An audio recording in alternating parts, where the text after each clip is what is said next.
Bonjour tout le monde, je m'appelle Casey Côte-Surpin. Je suis agent de recherche, chargé de cours, responsable de lab en fait à l'UQAT, l'Université du Québec en Abitibi-Témiscamingue. Moi, je développe des logiciels depuis fort longtemps en fait. J'ai obtenu mon bac en 2011, 2012 dans ces coins-là. Je faisais déjà ça professionnellement depuis quelques années avant même d'obtenir ce diplôme-là. Par la suite, j'ai travaillé 5, 6, 7, 8 ans, je sais plus trop. Et, je suis allé faire une maîtrise en technologie de l'information où l'aspect recherche m'a vraiment plu. Donc, l'aspect recherche scientifique, ce qui m'a mené en fait à faire un doctorat en informatique cognitive.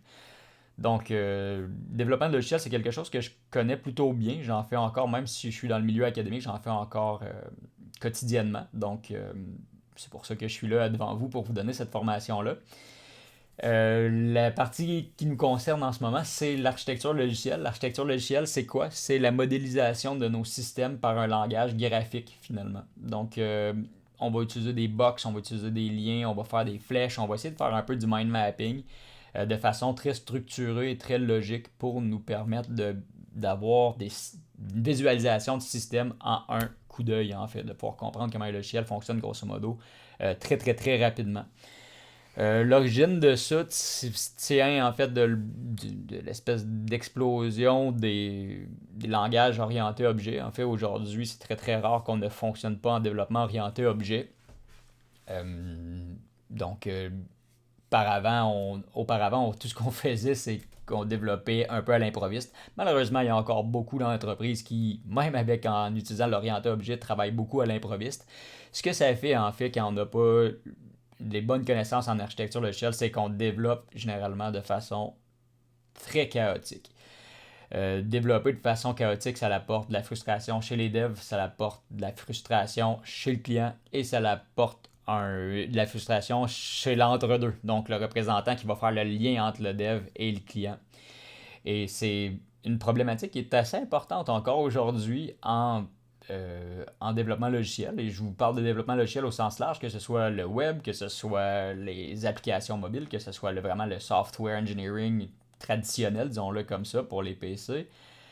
Ça s'applique partout. Donc, les notions que vous allez avoir là vont pouvoir se répercuter partout. Je ne prétends pas en fait faire une suite de capsules qui va couvrir l'essentiel, pas l'essentiel, ça va couvrir l'essentiel, mais ça ne couvrira pas la totalité, disons, du domaine de l'architecture logicielle. C'est un domaine qui est très vaste et il y a plusieurs points qu'on peut aborder. On peut parler justement de programmation orientée objet. Moi, je prends pour acquis que la programmation orientée objet, d'un point de vue technique, vous devriez être déjà en connaissance. Là. C'est quoi une classe, c'est quoi une méthode virtuelle, une classe abstraite, c'est quoi du polymorphisme. Donc, si tout ça n'est pas nécessairement acquis de votre côté, je vous invite à suivre une formation qui est axée vraiment au niveau de la programmation orientée objet.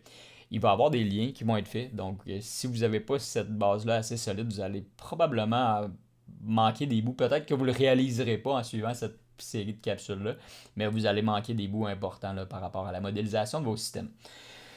Donc, super important. Vous suivez les vidéos et vous regardez. En fait, moi, je vais travailler avec un logiciel qui s'appelle Visio, parce que c'est celui qui est fourni par mon université, mais vous pouvez utiliser d'autres logiciels. Comme StarUML, qui est peut-être le plus fréquemment utilisé aujourd'hui. Ils ont un peu restreint, mais si vous trouvez une vieille version, vous allez peut-être trouver une version qui est infinie, un peu à la WinRAR au niveau de la licence.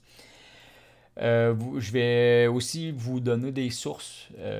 Donc, le premier, en fait, que vous devriez peut-être avoir, c'est un livre. Ça s'appelle UML Distilled. Moi, j'ai la seconde édition. Je pense qu'il y a une troisième, même une quatrième édition aujourd'hui. Euh, Peu importe l'édition, en fait, ça vaut la peine.